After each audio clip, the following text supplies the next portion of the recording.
Good morning guys. So, meron tayo ditong isang pack ng chicken breast. So, gagawa ko ng lunch para sa mga estudyante ko. At ang balak kong gawin is chicken masala. Pero wala man akong coconut oil. So, gawa na lang natin ng paraan.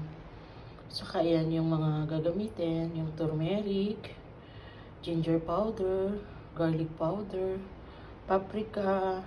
Pero yung paprika namin kasi is medyo light. So, hindi siya masyadong dark. So, dadagdagan na lang natin siya ng tomato paste. Kisbara. Tapos,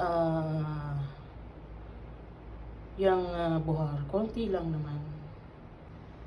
Ngayon, pagsamasamahin natin lahat ng ingredients. All together na sila. Sama-sama. Ayan. So, my own version yan ng chicken masala kasi wala tayong yogurt. So, baka pwede natin na mix natin siya ng lebna. Let's try. Baka okay naman. So, try lang natin. Tapos, yung ating lemon para medyo yan, yun, konti. Dagdagan natin yung lemon. At tapos, ihalo na natin. Halo natin siya. Ayan.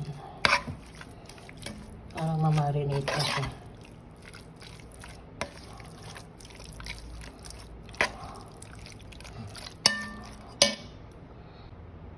So, ayan guys. So, i-marinate lang natin siya habang ginagawa natin yung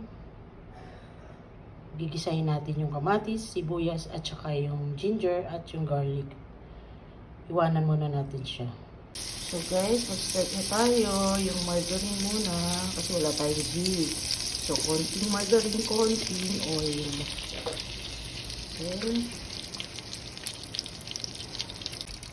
Lagay natin ang bay leaf, ang darsin, at ang cloves. Hindi na ko na. Ayan. So, ayan lang muna natin. At tapos, lagay na natin yung sibuyas.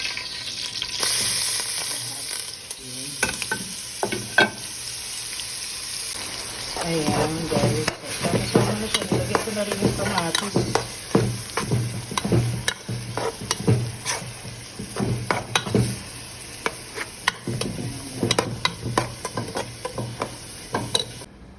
Babad na rin tayo ng rice, guys.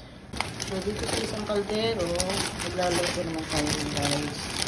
Rice sherry ang lulutuin natin. So, yung sherry, yan, lulutuin natin.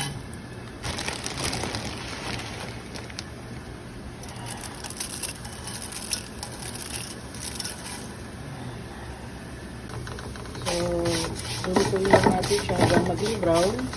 Yan. Brown. Yan. At siyang mag-brown.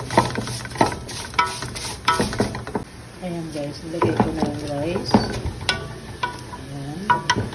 Hayaan lang natin siya maluto. Yan yung rice nila. Rice sherry. Rice sherry. At dito, nilagay ko na yung manok. Yan. Para maluto na siya. Lagyan ko lang siya ng konting salsa. Konting tomato paste. So, yan guys. Lagyan natin siya ng karahi. Ayan. So, wala na ito. So, ilagay na natin lahat. Ayan. Gusto na natin kasi wala na rin.